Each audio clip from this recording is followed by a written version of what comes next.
Hello and welcome to the Happiness Is podcast with me, Bruce Aitchison, your host from Happiness is Egg-Shaped, and today we have another magnificent guest, and I am silly happy and silly smiling because this is one of the coolest guests we could possibly secure. Absolutely delighted. As soon as I asked him, he jumped in and said, yeah, sweet as, we're in. And not only is this a cool guest, this is somebody who is on the other side of the planet, currently enjoying some sunshine and no lockdown restrictions at the moment. So a bit of jealousy in my voice as well.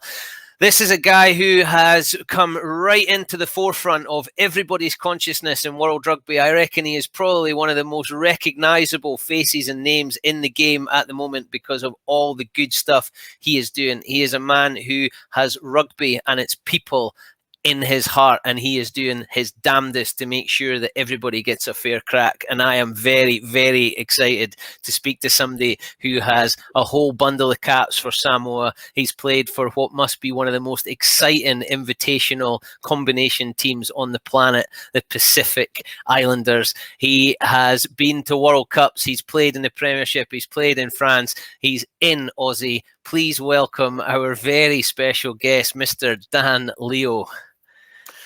Hey guys, pleasure to be here. Thanks for having me. Yeah, as you say, Bruce, can't complain being on the side of the world at the moment.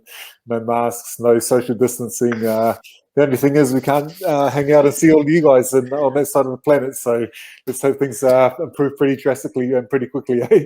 Yeah, I certainly hope so. Well, life looks good. So you're in Brisbane, which is that now home? For the foreseeable future, we did the first lockdown. My family and I have got two young boys, a 5-year-old and a 2-year-old. We did the first lockdown, which was 3 months of homeschooling for me mid last year, and that basically pushed me to breaking point, to the point where I thought, no flipping heck, where else do I qualify to live? That's a bit more normal. So we came back. Been back here for 6 months. I've been working full time in the disability sector. A friend of mine was good enough to give me a job working with people with special needs, which has been definitely thrown up its challenges. But and the plan is that we stay here for the next 6 months at least, and hopefully, as I said, when things return back to normal and kids can run around freely again, we can head back up. I bet you are awesome at that job. That just what I mean, people all over the world must look at you and think, right, he's pretty cool. But I bet you are awesome at that job. You must get a huge amount of satisfaction from that. Well, it's a lot easier than homeschooling, that's for sure. So I'm thankful for that. No, you're right. In terms of coming from rugby, and this is one of the things that I challenge the players that the ex-players that I work with is, using those transferable skills that we sometimes don't appreciate that we've got, and definitely, working in a team alongside people that, maybe don't have the opportunities that we do as fully able people, has been a massive honor to be able to do, and actually just the mindset of some of these people, in the face of resilience has really challenged me to be the best version of myself as well. So and I'm really enjoying it, and it's not something I say that I plan to fall into, but in these times, you don't get to necessarily choose what you've just got to take the opportunities that are in front of you, and that was an opportunity. As I said, a friend of mine that I'd lived with when I was back in the Queensland Reds Academy back in 2002, I think it was. He'd moved on after professional rugby and started up this company that I worked for called Carers Collective, and he was good enough to give me take a risk on me with no experience at all in the sector, and give me a job. So I'm learning a lot on the go, but still got a lot to learn. Yeah, no, I bet it makes you feel very grateful. It does. Particularly, working, we've just taken on a few new clients who are spinal victims, rugby victims of rugby injuries themselves, and just speaking to these guys who are young guys who will never, in some cases, never walk again, never breathe on their own, never be able to shower themselves on their own. It makes you realise how lucky we, myself, yourself, Bruce, any of us that have played the game of rugby actually are to come out the other end unblemished. It does make you think about all of those times when you could have got injured, when you did get injured, and it could have been a lot worse. So, working with these guys now is a pleasure now, and as I said, I'm really blessed to be able to do it. I just love it, Dan. I love your outlook. I love how you go about things. So let's rewind that then right back to those Queensland days. So you left New Zealand to head to Aussie for uni. Is that a big jump, or is it just how things are? Did you see that as a big event in life? Well, my parents moved across as well. So I was just finished high school, and mum and dad moved across. Mum and dad were missionaries, and they decided to retire as missionaries when I was in my high school and get jobs, and the only jobs that they could find were across in Australia. So they gave me the opportunity. They gave me the choice. Basically, my stepbrother stayed in New Zealand. They said, "Look, you can stay with him, or you can come across with us. But before you make the choice, come across and have a look." And I got here, and it was just chalk and cheese, really. So the sun was out. The girls loved us Maori and Pacific Islanders. So mate, I was just like, that was a sold for me before I even barely stepped off the plane. So we're pretty simple creatures, aren't we? We're pretty simple creatures. Yeah, we know. Like, so life for you has moved a lot. You're a Palmy North boy, or born in Palmerston North certainly, and then head to Auckland for school. So you've always jumped into different circles, never mind the different teams and countries you've been to for rugby. So your social skills are obviously finely tuned, and you enjoy building relationships with other people. Yeah, I was really lucky. Even before rugby came out, obviously I've moved a lot. I've lived in, as I said, New Zealand, Australia, the islands. So I spent. Mum and dad did a year's missionary training in Tonga. So I lived in Tonga, even though I'm Samoan. Learned a bit of the language and a bit of the culture there. In my rugby career, it's taken me to England and France. And I played for London Welsh. I won't claim the Welsh card, but learning of people as well, and the missionary lifestyle as well. The missionary school that my parents used to run. We had people from Denmark, from Norway, from the United States, a lot of places that were non-rugby playing nations that I got to make friends with as well and actually relate to. So all of this boded well for my I suppose for my rugby career, yes, but for more so for the stuff that I'm doing now, the advocacy stuff, and and working with players and actually being able to relate to anyone from any walk of life is a skill that I've been lucky enough to pick up along the way.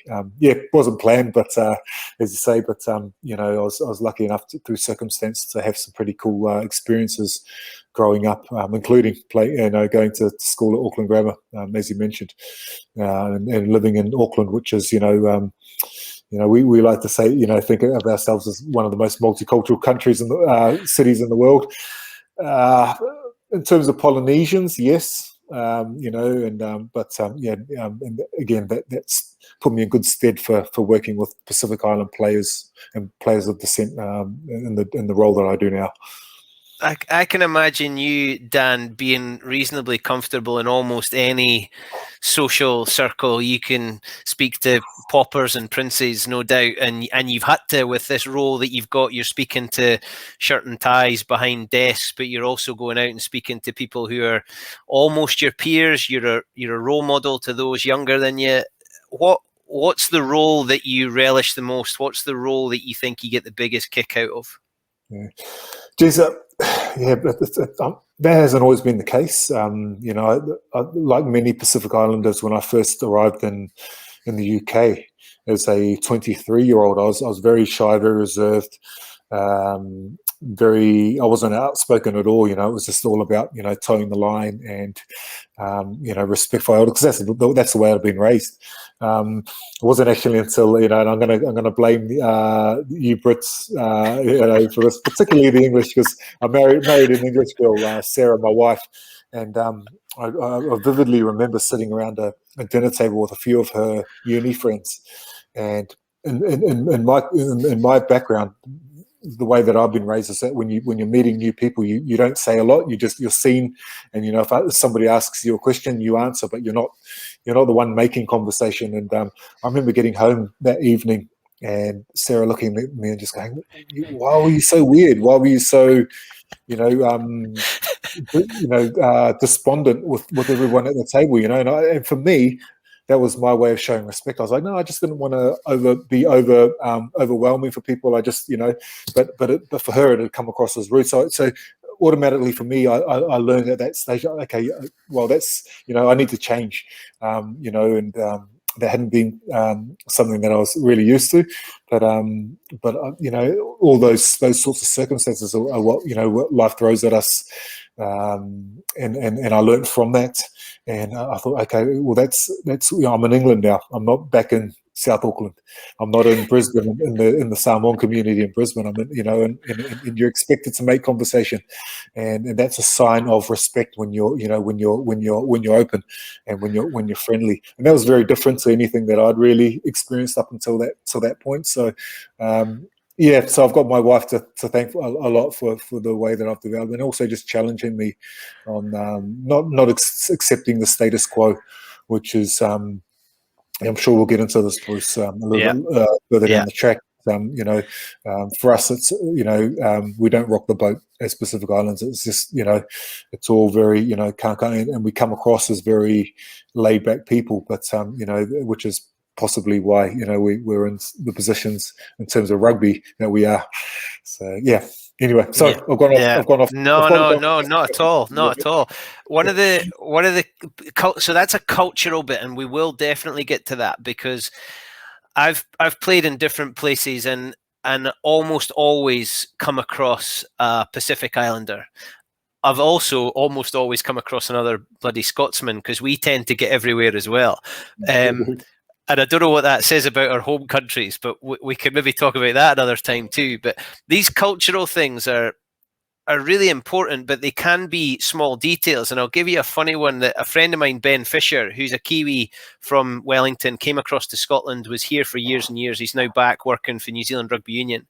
And he married a girl from Edinburgh, and his son, Matthew, had his first 6 years in Edinburgh. He's now back in New Zealand, and Ben and I were messaging recently, and he was saying he's now a proper Kiwi. He just went to the supermarket without any shoes on. which I thought was hilarious, because when I went across when I was 19, and I remember going to the supermarket with Reese, my mate, and there was all these people around in the supermarket without any shoes on. I was like, what the hell? Like that, my mother would kill me if I did that here. But there's all these little bits. I remember having a Fijian player in a club I coached in Edinburgh. There's a huge Fijian community here, largely because of the army, and this Saps, I'll never forget, he went to give this offload and it went to ground, and we turned it over, and the coach, my assistant coach, was a guy, Matt, who was also in the army and had worked with heaps of Fijians, and he said, look, you got to understand that's the way he is. That offload makes perfect sense to him.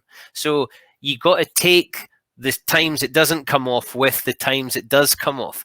And I've always loved, possibly like you, the different cultures and meeting people, but maybe more on the front foot than you're saying you initially were. What is it that you think rugby, let's look at the positives. What is it that you think rugby has done well for the Pacific Islanders? Geez, so much. We're cultures that are basically, pride ourselves on three things: family, church, and rugby. Those are those, and probably in that order. It's it brings so much to the islands. Anyone that's been to the Pacific Islands, just has to look around, and it's in the lack of televisions and PlayStations and social clubs and pubs. That's what you do. Every village has got a rugby field, and it brings people together, and so that's it's something that you can't put a monetary value on. And it's just a great sport, great for us. Our physiques and probably I'd say our ancestry probably fit into the sport quite well. The combative nature that we've got, but also that that camaraderie. That's world renowned. And I think that's the great thing about rugby is that you can go to you can be off a tiny little island in the outer islands of Tonga, and you can end up in a pub in Edinburgh, and you can have a 2-hour conversation with somebody over a few pints because you've got this great commonality of rugby. And what else can bring people together like that, and vice versa. You Scots can come out to the Pacific, and we might not know anything about you, but if you know anything about rugby, that's you might as well have played for the Scottish national team or be in the royal family, because that's the way you'll get treated. So it's on another level.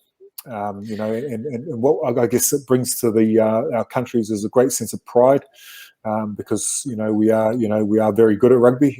We have historically been good at rugby, and also a lot of everything that comes with that. The opportunities for our players to go and make a living overseas and send money and remittances home to support the villages and the families. It's beneficial on so many levels, Bruce. So those three things: family, church, and rugby, they're done with others, with strong relationships. They bring people together for a purpose, whether that is to share a meal or to share a prayer or to share in a game of rugby. They bring people together. So the community is important to Pacific Islanders, as it should be to everyone, but certainly to the Pacific Islanders. So is that the biggest challenge you see for when Pacific Islanders leave that environment and go overseas to a professional contract? Is that the biggest challenge? It's that feeling of community and security, and then going into an unknown. Yeah, I'd say so. And it's our biggest blessing and our biggest curse, because the way that the rugby world is, the economies of the rugby world operate now is all the money's in Europe and Japan. For our players, because it's very difficult to pick up contracts in Australia and New Zealand unless you've resided there. So the players have to basically move halfway around the world, which is can be really tough, away from their social support bases, away from their traditional the village, the church is as I mentioned, a big one, and their families. So it can be really, really tough. I experienced it in probably a lesser sense, because those of us that have been raised in New Zealand and Australia, it's probably a little bit easier. But even myself moving to France and having to adjust to a new language and new culture, even that was difficult for me. And my wife is English and she speaks French, and it was still hard. So it did give me that window of insight, but also just the fact that our cultures are so submissive and subvert. Well, I'm not going to try and use that word because but basically. We're not used to reaching out for help when we need it. Is quite part of it. And that's maybe not just our culture. Probably lots of cultures are like that. But it can be really, really tough when you don't speak the language as your first language as well. So we've got a lot of challenges, Bruce. And that's the guys I know from the Pacific Islanders, and over my shoulder I've got a signed shirt from Bill Mata, who's here in Edinburgh, and seems happy. But there's a huge Fijian community in Edinburgh, largely because of the army, and then quite a lot of the Fijian soldiers hang around and make life here because this is where they go. My best mate, who's also in the picture back here, Rupeni, he's gone back to Fiji and has taken skills and has taken money and wants to go back and make Fiji a better place. And while I miss him, I'm looking forward that hopefully one day I'll get to go and see him and see what it's like in his culture, because he's been here and been in mine. How many of the players leave thinking that's me, I'll never be back? Is it a bit like the streets are paved with gold and I won't be back, or do you feel like there's a lot of them do want to come back and contribute or give back? Yes, it's a really good question, and again, it's we tend to bandy the Pacific Islands together because of our proximity to each other. A flight from Tonga to Samoa or to Fiji is we're only an hour flight away from each other, but there's a lot of similarities, a lot of differences as well. Fiji is a much bigger place than Tonga and Samoa, and they seem to be a lot more drawn to moving home at the end of their careers, the players, in my experience. But then on that front, there's a lot more for them to take their families back to. Fiji is a country of 1 million people now. There's a strong tourism sector. Well, before pre-COVID, there was a lot more industry. Some really good schools there.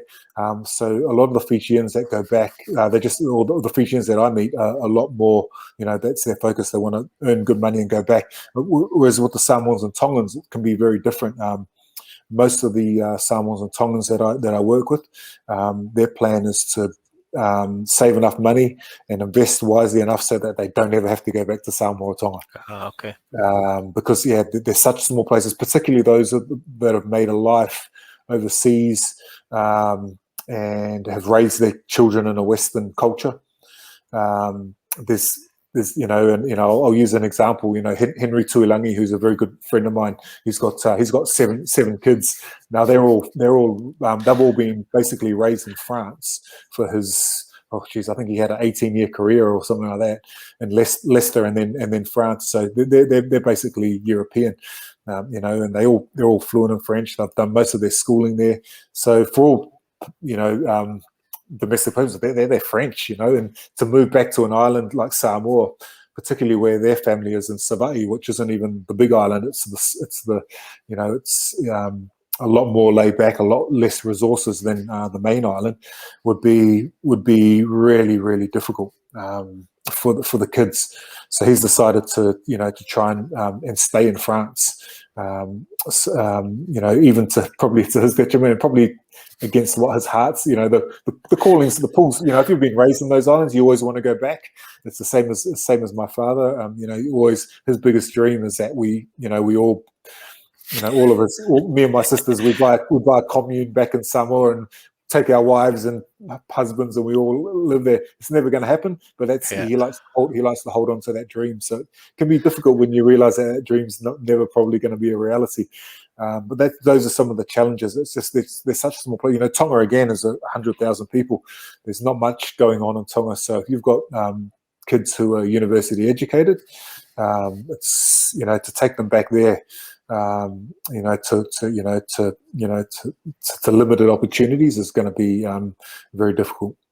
I think people sometimes forget how small Tonga and Samoa is because you're massively overrepresented. You produce a ridiculous number of players and there's not really another industry where the Pacific Islanders are so front and center, is there? I mean, rugby is league and union, but so front and center. There's very few others that highlight it so much, and that is obviously a great strength, but it's taken away a lot of the human resource from the country. When you left to go to Europe, what was going through your head? How big a challenge was that for you as an individual?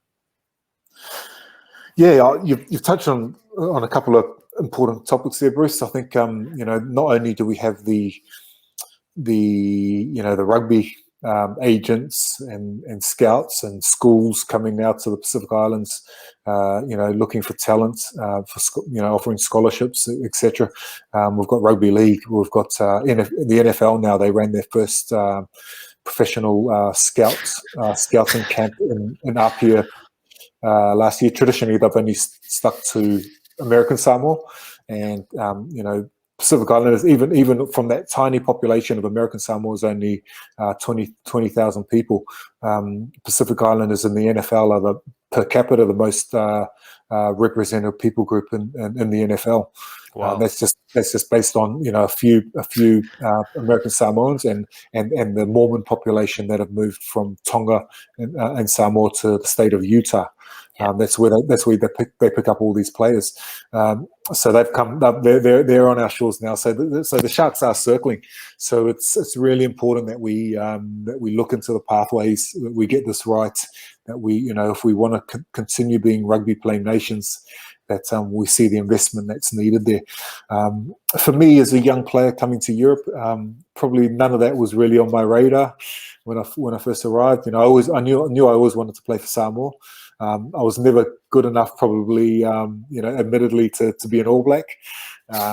So that rule, so that was that ruled that one out for me pretty early on. And playing for Samoa gave me that opportunity to get my that international test, which was required for me to come to Wasps, because to get the working visa, you had to have played internationally.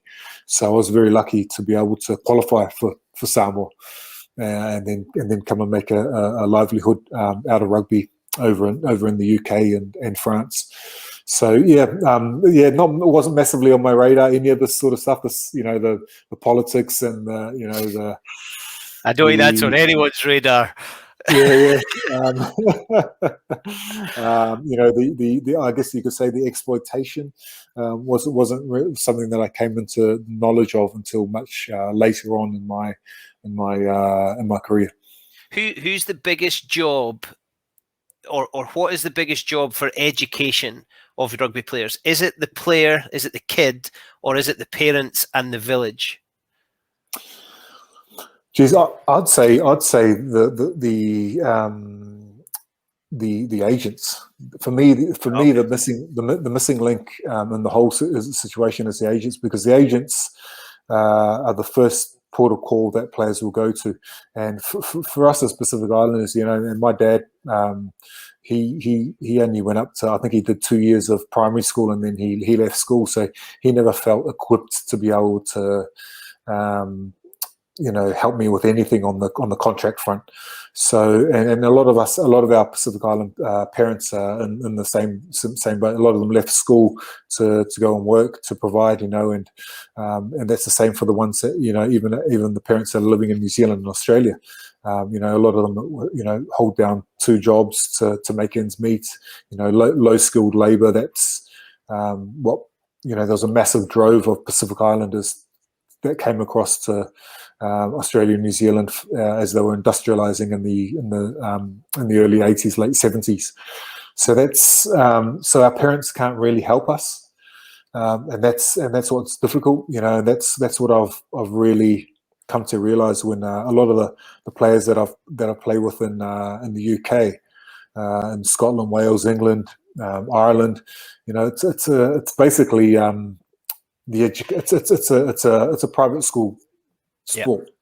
So and even though that's starting to change, a lot of the teammates that I had when I was playing at Wasps and London Irish were from backgrounds where they really appreciated education, and their parents were there to be helpful in that process. Their parents were the ones that were driving that for them, and that was so that's something that's probably missing for us as Pacific Islanders. So that's where those of us that are probably at the end of our careers now and a bit more retired need to go back and give back and actually help this next generation to come through and learn off the mistakes that we did. But I think to go back what I was saying, I think the agents a lot of the time probably don't even realize, don't have that recognition themselves. So I've sort of earmarked that as a really important part of the work I'm doing now, is really to help educate the agents, because our parents, our players, they should trust everything from contracts to the looking after our finances. And so it's really important that you get that the right agent, and then B, if I mean, there's good agents and bad agents out there. In my experience, no one sets out to be a bad agent. No one sets out to say, I'm going to take advantage of this young kid from the islands. They all come out saying that they, I think everyone's got, and maybe I'm looking with rose-tinted glasses here, but in my opinion, most people are good people. I like to see the good in people, and most people want to do the right thing, but it's just having the resources to, and the knowledge and the expertise to be able to help those people. And that's where possibly, the work that I'm doing now we can fill that gap. Yeah, I love that. And Dan, I can see that you see the good in people. Anybody who's watched the movie, and I think everybody has now, anybody who has got anywhere close to rugby has watched Oceans Apart and seen how you conducted yourself in that. And I think some of us were probably sitting on the couch saying, Dan, just have a go at him. Just tell him what you really do. But you were so polite, and you were hoping that they were doing things with the best of intentions.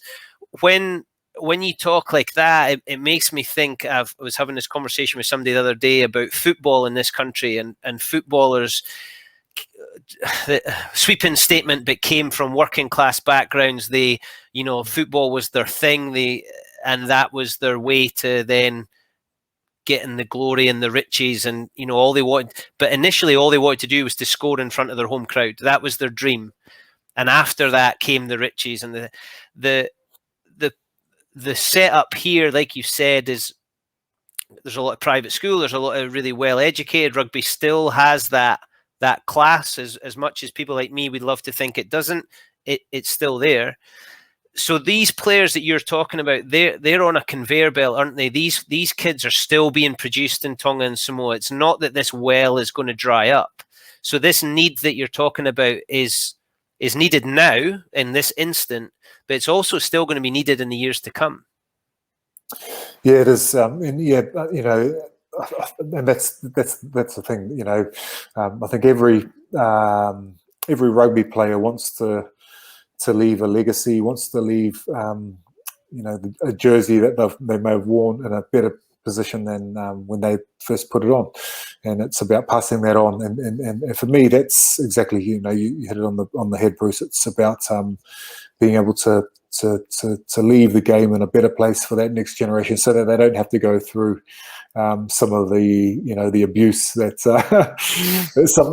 some of us have had to go through at the hands of our own, some of our own unions. But also, it's just the right thing to do. As you said, the Pacific Islands is, whether we're at the World Cups or not, we're always going to be producing players for this game, and not just any players. Some of the world's best players. Yeah. You look at the two probably highest. Or maybe the three, maybe even the top 3 or 4 players in the world. But Semi Radradra and Charles Piutau are up there. It's probably some of the best players in the world. And you look at the last, since rugby went professional in 1995. It's always been the case. You're talking about the top players in the world. You're talking about Jonah Lomu, Waisale Serevi, Uli Mai, Rako, he could go on and on and on. Yep, and that's going to continue, Bruce. So it's up to us to make sure that we safeguard, that we make sure that these kids, this next generation, and make sure that I think for me, it's making sure that the economics of their situations are being looked after, so that the people that are due, the rewards of helping develop those players are actually seeing that. You said something in the middle of that answer that I've written down here, and this comes back to the movie, and I've watched it, I think, 3 times, and I'll probably watch it again. You said it's the right thing to do. When does Dan get frustrated? Because to me, you're a calm, kind. You try and see the good in people, and you just want the right thing to happen, and the right thing isn't happening, and that's evident to anybody with a set of eyes.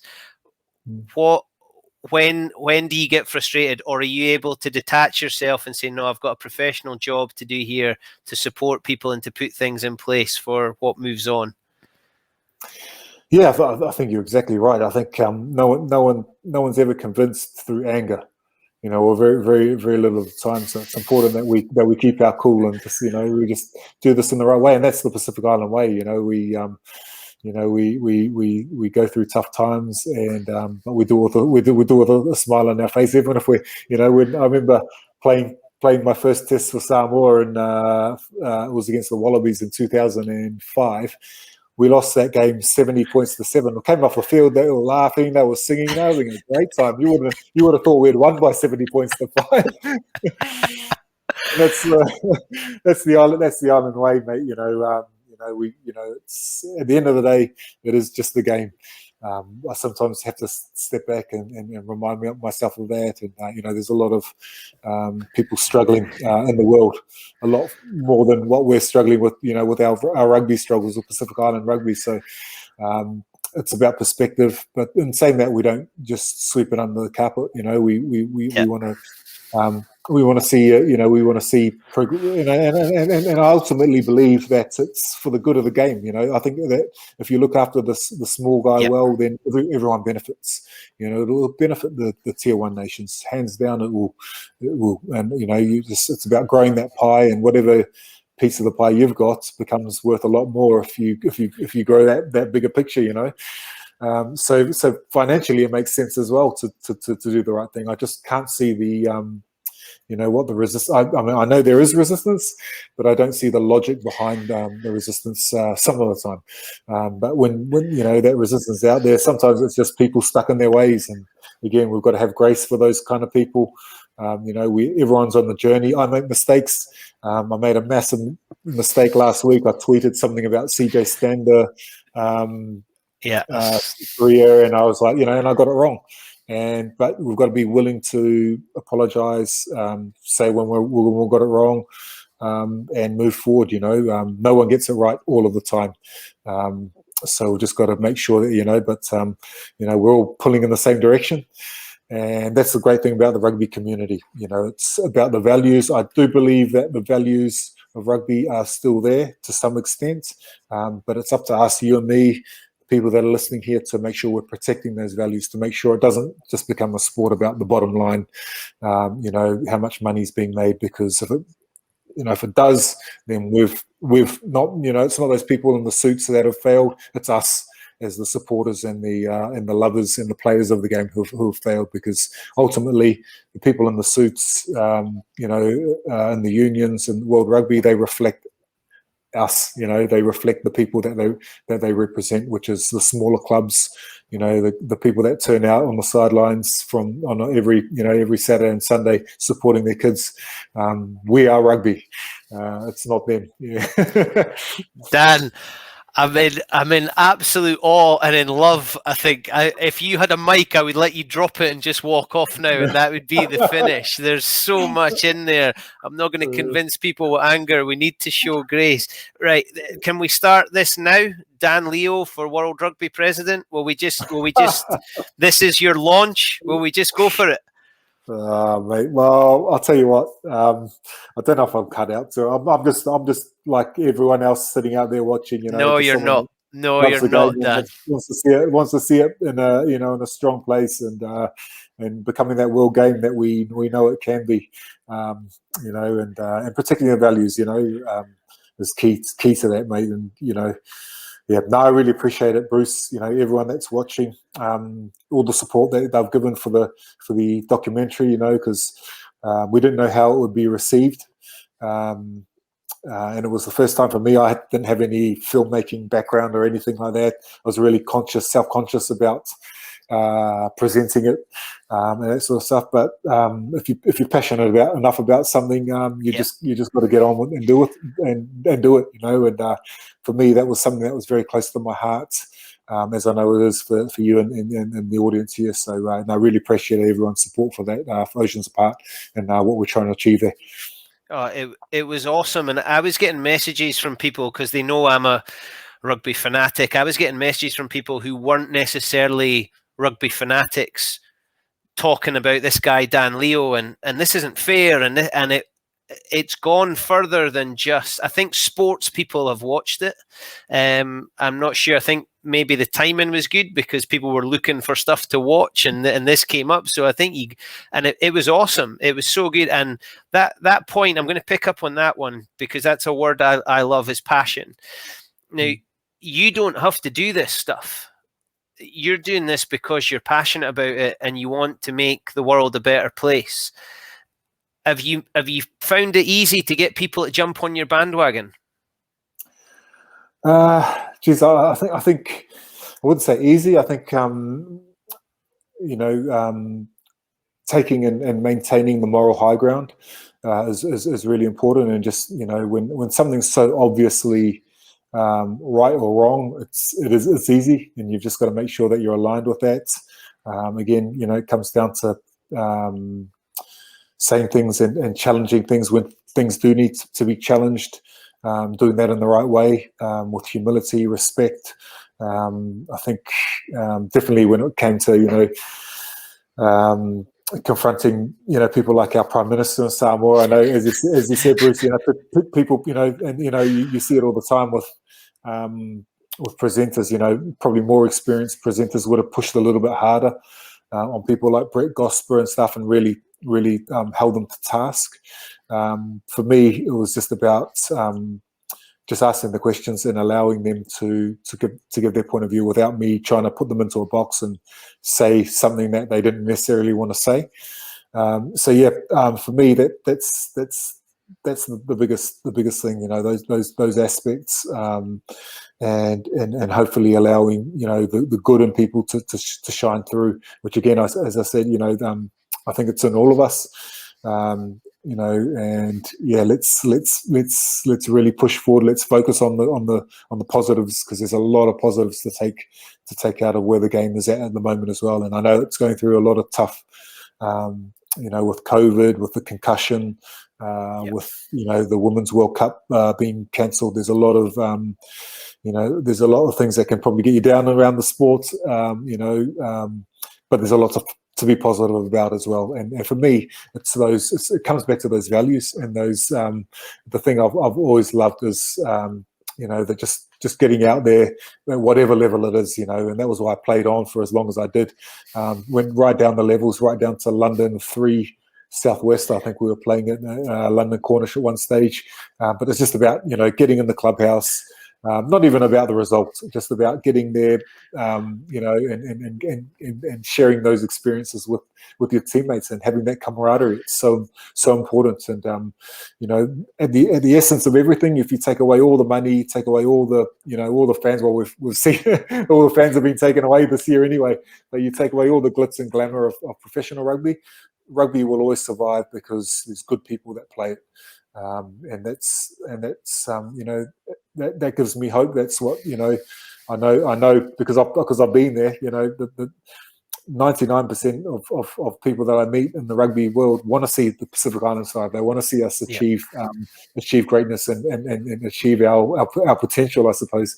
So I know that's how people feel. So in that respect, it was really easy. It was just about raising awareness and giving them something to get behind, which I've done in droves. So again, I'm really, really thankful.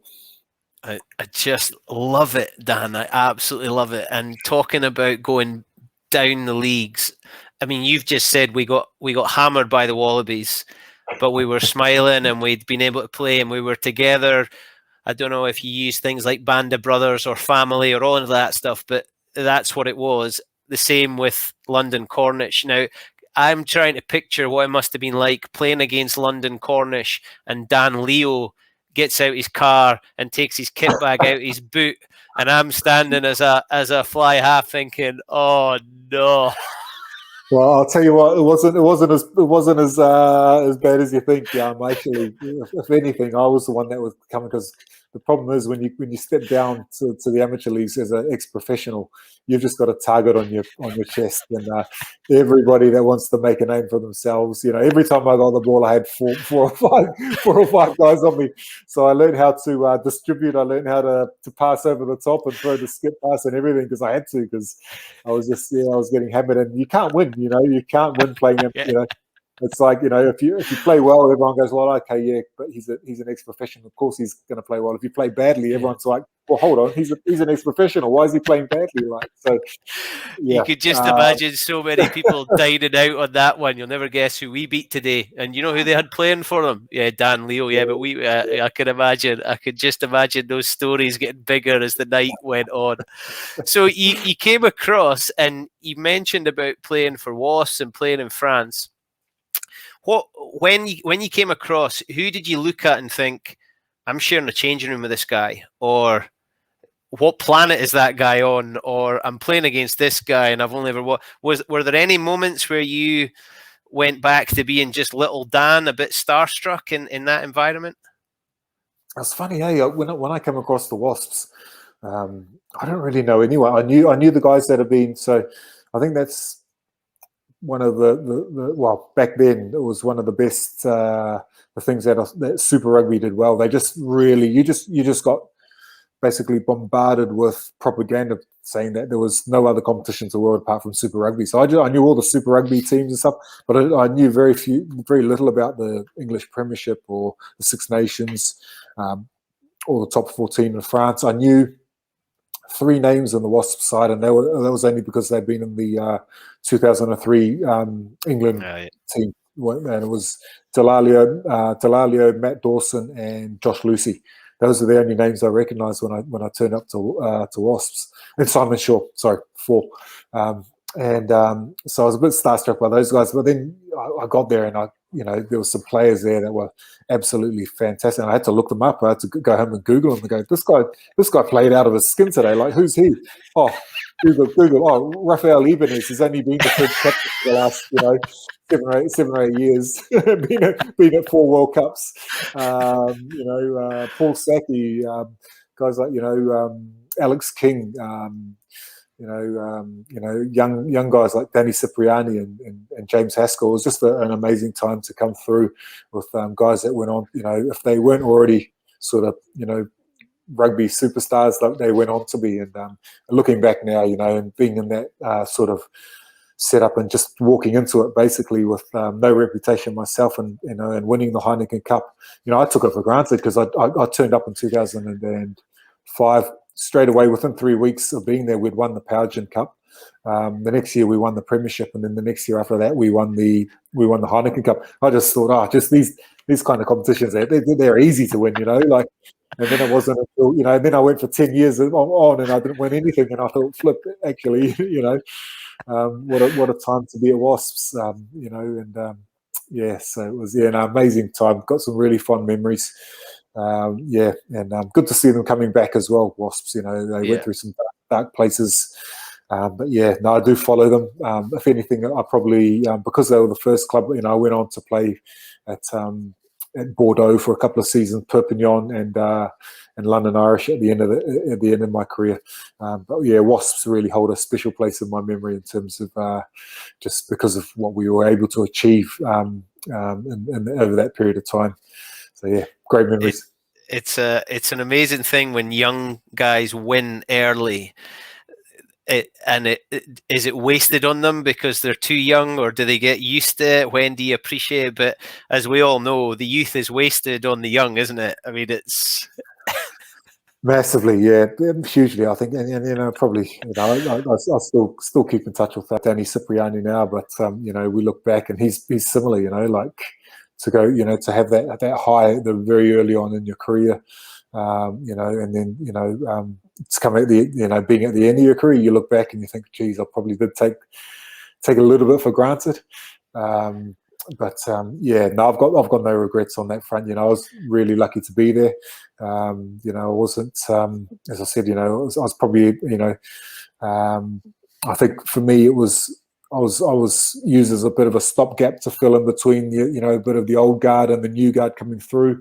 We had some guys like Delalio and Joe Worsley that were there when I first arrived, and there was a younger generation, James Haskell and Tom Rees, guys like that, and they needed someone to sort of just shepherd those guys through. And I was lucky enough that they picked me. I don't know why they did. It was probably just because I was available. As I said, I played in that game for Samoa. I wasn't eligible to play in Australia anymore, and so much about rugby that at the top level is about luck and being in the right place at the right time, and just not being injured. I think that was probably my biggest strength through my career. Is I just I wasn't ever the best player, but I just never got injured. I had no operation. Yeah, I've had 2 operations in the last 6 months. One, I had a tooth implant, and then I had a vasectomy. No more kids for me. And that was. And I said to my wife, "I've just had 2 operations. I didn't have any operations in the last 15 years." Right. Mate, yeah.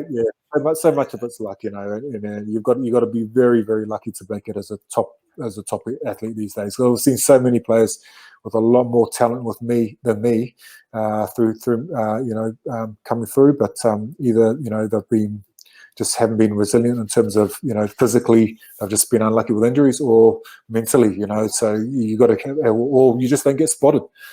I was lucky to have a couple of good games right at the start of my career when the Queensland Reds selectors, they're the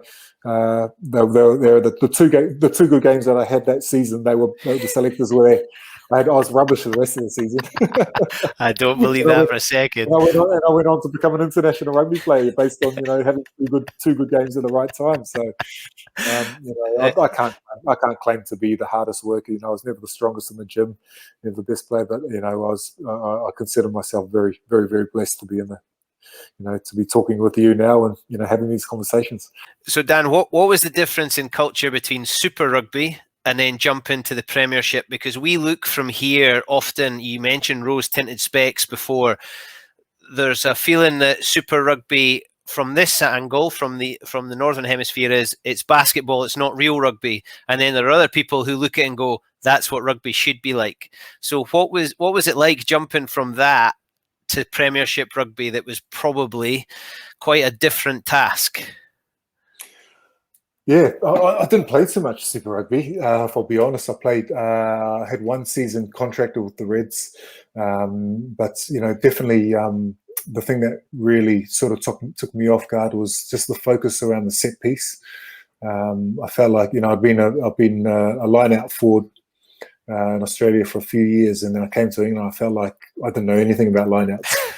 I just or mauling, definitely mauling, and just around the scrums, the emphasis that went into those the finer details of the game. We spent every spare moment of time, and when I was at the Reds on fitness, it was all heart monitored tracking, and that became more prevalent in the Premiership the longer I was in it. But when I first arrived, it was literally just just big guys running at each other. And it was so much more physical than anything that I'd been that I was used to. But that has changed, I think. And I was probably quite lucky in a way that when I came, I think the profile that I had when I arrived was good for the Premiership then. But now I wouldn't. I'd struggle to play any games, not just because of the changes to the laws. But also second row forwards, back row forwards are expected to do so much more now. And you look at the physiques of these guys like Maro Atoja. They'd be equally comfortable as bodybuilders, or boxers. I look at Maro Atoja and I think he's not far off heavyweight champion of the world material, in terms of his physique. And Anthony Joshua would be proud, So, I was never that mould, and probably, for me, I was probably one of the last guys who played amateur rugby and then played professional as well. A lot of the guys that come through now have just been professionals all their lives, come through academies. I went into professional rugby quite late. My first professional contract was at the age of 21. So I'd played that amateur game and had all of those experiences, which you sort of you feel sorry for these guys now because they've missed out on a lot, you know. With that, I think I had an appreciation for those, you know, for the off field, and just finding your opposition and having a beer with them and all those kind of things were really important to me. Which probably nowadays I know, you know, they've replaced that in a lot of instances, you know, with you know, you've got media commitments straight after games, drinking's frowned upon. You know, pubs are closed anyway, so even if you wanted to go out for a beer, then you couldn't. So the game's changed. I don't know if it's for the better in a lot of instances, but you know, again, you know, that's why I loved going back down and playing amateur at the end of my career. I started off playing amateur rugby, and I wanted to finish off. And those are probably the best memories for me. You know, those as I said earlier, you know, those social moments, as opposed to, you know, we had some great moments on the field, obviously, but off the field, mate, you couldn't replicate them. And that's the thing people miss. Is that what you miss about the game? Is you know, whenever you hear a retired player and they're asked what is it you miss, they never say scoring a try or making the pass or jackling or any of that. They say, I miss the changing room. Yeah, that's the place I miss. Exactly, and it's so true. It's so true, and you know, for me, you know, it was all about that. You know, just and to see guys now so focused now, and you know, it can become too much about the results. With my kids now, you know, and they're just starting to pick up rugby balls and all that sort of stuff.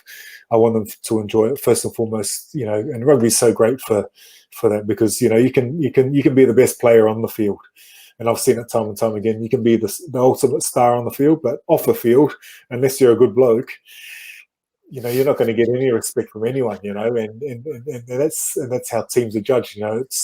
I just finished reading James Haskell's book, and he said a lot better than I did. But, you know, that's the great thing about rugby is, you know, it doesn't matter, you know, if you're the star or not, you know, but everyone's got a value to play, everyone's got a role to play in a team. And you can be the worst player and still be the chapter I'm on. The chapter I'm on of the James Haskell is he's the one that drinks the beer, he's the one that dresses up, he's the one that's the chapter I'm on. So yeah, I know what James Haskell's getting at. So those changing rooms. I'm just glad I got off pretty easy on that book. I was about to say I don't remember your name coming up. Yeah, at one stage I was thinking, oh, geez, he's not going to tell that story again. Thank God he didn't. So those changing rooms that you're in, that's the bit. I don't want a fly on the wall. I don't want to see into the changing room, but I would love to be in the changing room, because it should be for the players and the coaches and the physios and it should be for them. I don't really like getting the glimpse into the changing room, but I always wish I was there because it is the bit I loved. What's a Samoa changing room like? Oh, jeez. Pretty different. Samoa changing room is pretty different. Yeah.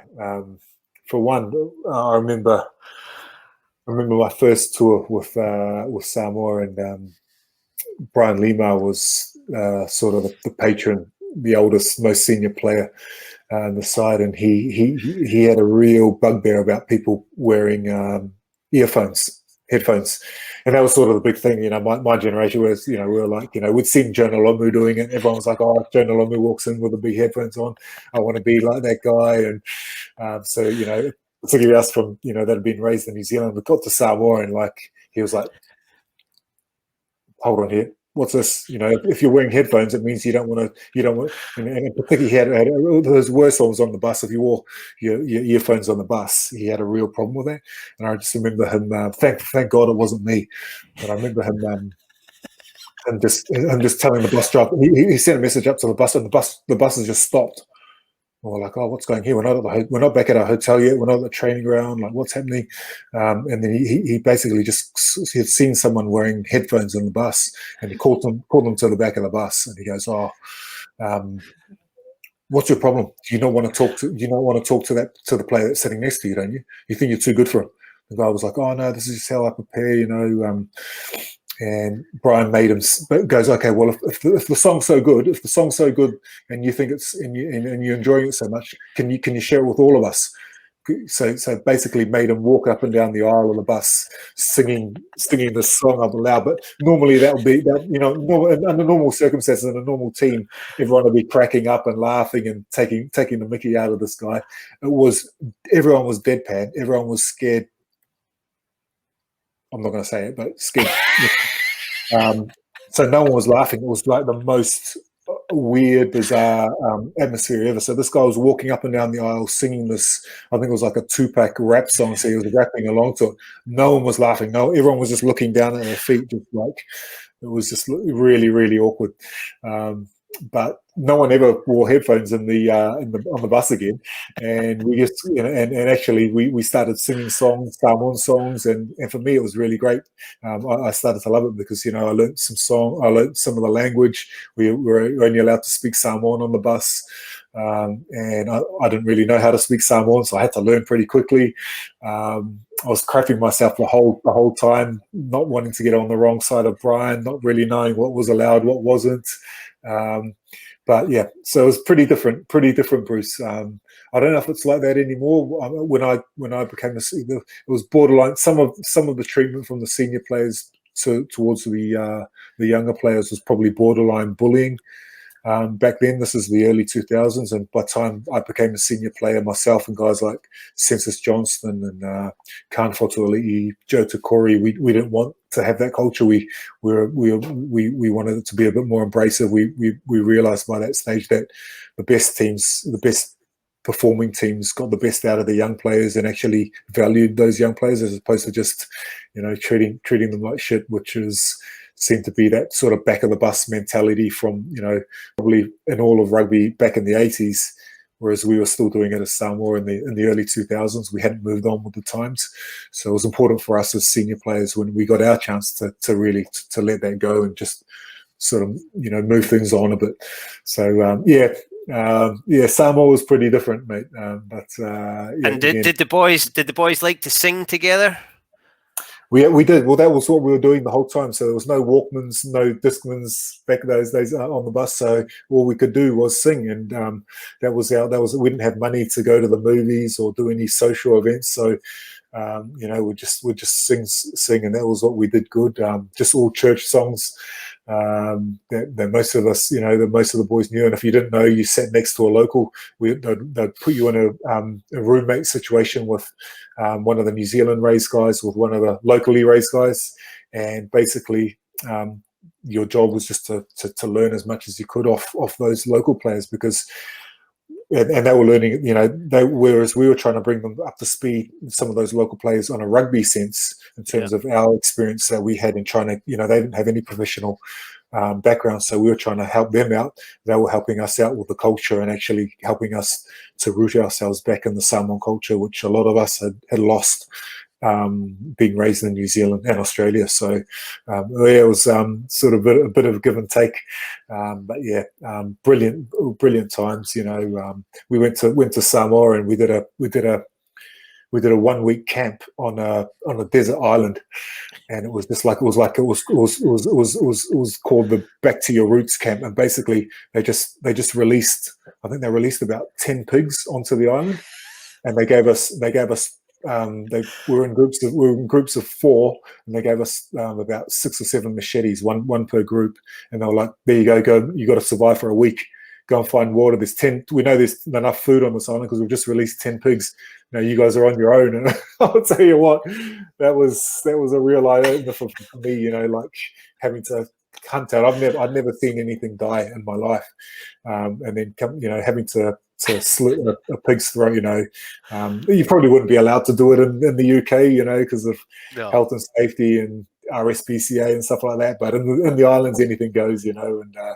And it was almost like like a bad version of Lord of the Flies at times, but it brought us together. And it did the job, I think that year we beat the Wallabies, and my first test was losing to the Wallabies by 70 points to 5. And 4 or 5 years later, we turned around in 2011, just before the World Cup, and we beat them. So that was awesome to see that happen. With very little resources as well. Everybody loves Fiji, Tonga, Samoa. They're everybody's second team. When you watch the World Cup and it's not your team playing, you're willing the Pacific Islands to do well. What was it like when they came together as the Pacific Islanders for that tour that you were on? That one was really weird. It was really weird. It was sort of just because we all came together. It was very difficult because, as I said earlier, Bruce, we are very close in proximity, but our cultures are quite different as well, and our history. There's a lot of inter-tribal, inter-island warfare between our nations. Samoa's been occupied both by Fiji and Tonga at various points in our history. So to try and come in and lay aside all of those issues, knowing that you've got a test match you have to perform in 3 days. 3 days time was really, really, really difficult. I think, if I'll be honest, I don't think a lot of us probably gave it the respect, looking back, that it deserved. I think we could have been a lot better. I think a lot of us sort of saw it as a bit of a break from our contracts, with our club contracts, because we weren't playing for Samoa, we weren't playing for Fiji. There was a lot of drinking, a lot of partying,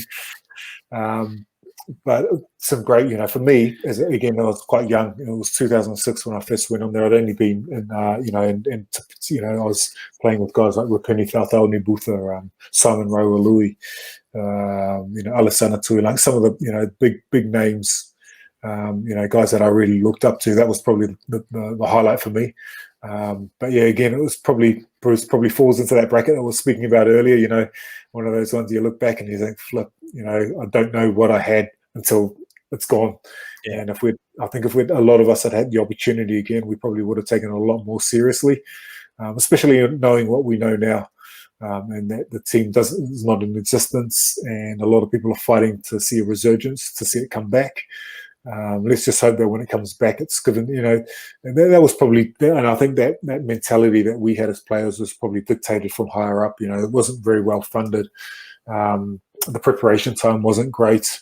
And definitely my club saw it as that. My club really didn't. The second tour in 2009 that I was selected for the Pacific Islanders, Wasps actually asked me not to go, because I said, look, we know what the last tour was like. If it was you going to play for Samoa, we would let you go. We definitely wouldn't put any blocks. But it's the Pacific Islanders.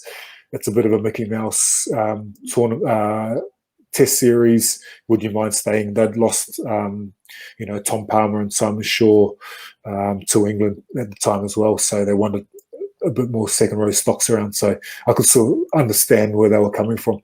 But that's why it's key that when we do those tours, if we get another opportunity to do them, they're financed well, they're properly prepared, so that the players come and see that and they think, actually, this is something that we can actually turn up and beat England. It's not just us turning up as cannon fodder, which is sort of, we got the feel that we were sort of being set up back in that one, definitely in 2006 and 2009. So, yeah. Those are things that players like to aspire to, though, aren't they? They obviously want to play for your national team and represent your country, but those other opportunities, whether it's the Barbarians or Pacific Islanders or North v South or whatever it is, it's a big lift to your spirit to be asked to be involved in those things. Do you think there is a chance that could come back? I like to think so. I'd really like to see it happen. And even if it wasn't to play tests, I think it would be a great opportunity to possibly to put together a Pacific Island 15 made up of premiership players or European-based players to play invitational sides. Maybe and I've been reached out to by various clubs over the last 6 months who have said that they'd happily host us and allow us to use their stadiums for for nothing. So I think there's a lot of goodwill out there, and a lot of people would love to see that. A Pacific Islanders side against a Gloucester or against an Edinburgh. Or make it a 3-match tour. Alongside some of the tests that have been played maybe in June. Down in the Pacific Nations Cup.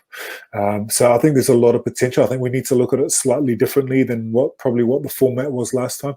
And also we've got a little bit of work to do in terms of who would actually run that, because what was one of the downfalls of the last Pacific Islands was that the island unions themselves just didn't get on. And I remember at the time in 2006, I think Samoa we were providing 14 out of the 32 players selected. So they said, well, if we're providing half of the players, we should be getting half of the finances that this team's generated. And, it all became it just went all a bit sour and a bit pear-shaped. So there needs to be proper thought around that before they can bring it back. But I'd love to see it back, and I'm willing to help drive it if that's something that people would like to see as well. Those are the things mere mortals like me and people listening have no idea about, that we just want to see that team play, but the logistics and the money and the funding and it's just all stuff that somebody else is taking care of. We just want to see the product, but I think we're beginning to learn more and more, certainly through the work you're doing. So now, and I've kept you for so long, but I have to ask, there's the chance of two teams being based in the Pacific Islands. I always worry when I hear the word franchise, because it makes me wonder who's in charge and who's running it. So what's your view on that? Is that a positive step forward? I think it certainly can be. Like you, I've got lots of question marks, particularly around the second team. So one of the proposed sides is in Fiji. I think that'll work wonderfully. I think they've got the infrastructure there, they've got facilities, they've got the population to make it really work, and they've got a track record. Super Rugby games have been hosted in Fiji and done really well, both in terms of crowd numbers and economically in terms of what that's generated into the financially for the community there. The Moana Pacifica bid, which is the combined side, what I believe, from what I understand, it'll be a side made up of Tongans and Samoans, but based in New Zealand. I've got a few question marks around that one. I want to know how it's set to benefit if it's going to be based in Auckland.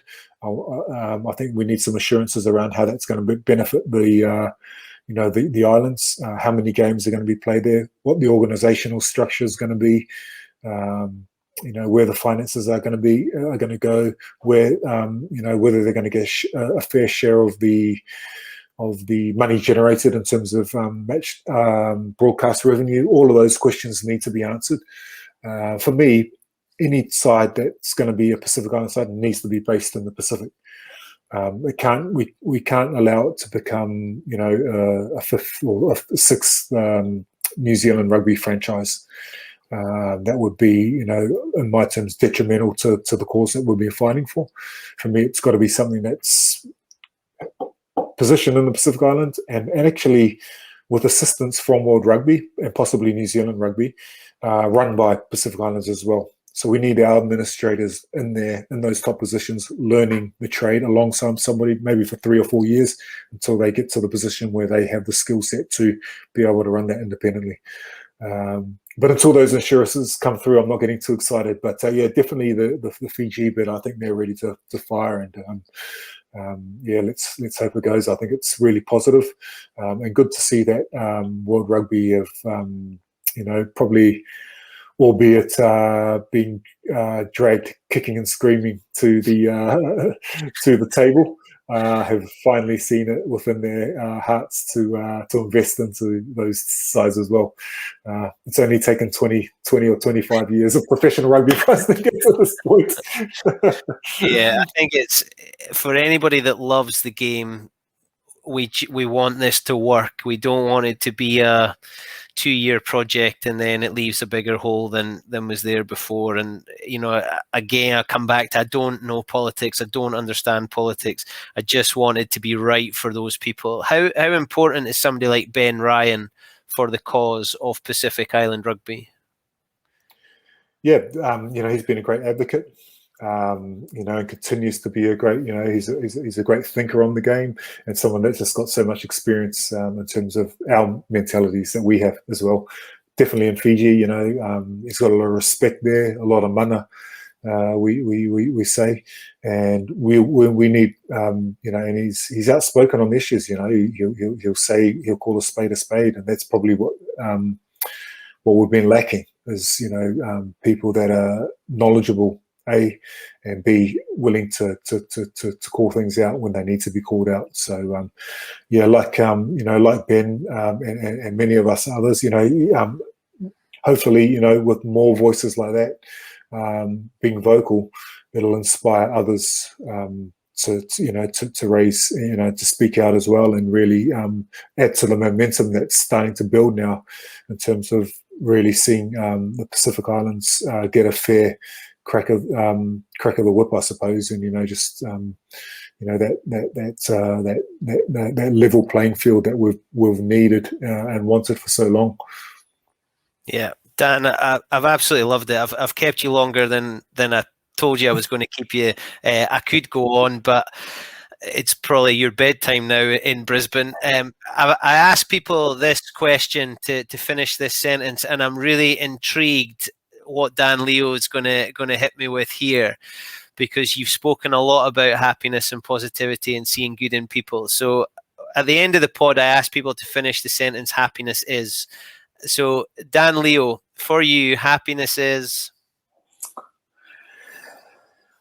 For me, happiness is fulfilling your potential and doing that with on an even playing field. And I think they're intertwined. I think if we can do that, if we can everyone can attribute to that. So if we're attributing to an even playing field, we will see people fulfill their potential. And fulfilling potential is anything, mate. It's on and off the rugby field. Probably more important off the field than on the field. But rugby teaches us some of those great lessons in both. So yeah, good question. Dan, I absolutely love it. I can say thank you, but I mean it much, much deeper than that. I've absolutely loved speaking to you. Thank you for taking the time out. I think I'm going to absolutely stick you in here and say you need to come back for part 2, because I've absolutely loved it. I think you're a real role model who speaks with that calm, cool sense that we need to get on the back of and support, and I hope anybody that's listening has felt that warmth and humble attitude that you've got, but can see a gritty determination to make the world a better place, and hopefully we're all going to jump on that and support you. So thank you very, very much. All the best to you, and I hope the next 6 months gives you everything that you need it to give, and the world opens up, and you and the family stay safe and healthy. Yeah, thanks, Bruce. And I really appreciate it, guys. It's great to see this pod up and running, and we wish you all the best for the future. Look forward to listening to up and coming guests as well. So really appreciate everyone that's listened. And cheers, guys. Thank you, Dad. Magic. Absolutely brilliant. I am a very happy boy. To me, happiness at the moment is Dan Leo. What an absolute superstar. Very humble. Puts himself down, as we're beginning to learn lots of the best people seem to do. Talks about being grounded. Wanted to build relationships, share experiences, and make memories. Where have we heard that before? Beginning to sound like a broken record. I am almost speechless, because he has taken words right out of my mouth. I absolutely loved it. If you enjoyed it, you can catch us on Apple, Acast, and Spotify. Please subscribe, and if you've enjoyed it, please leave a review. If you didn't enjoy it, then remember that if you've got nothing nice to say, don't say anything at all. Hopefully you did, and you'll be back soon for more of Happiness is Egg Shaped with me, your host, Bruce Aitchison. All the best, stay safe and stay healthy. Thank you.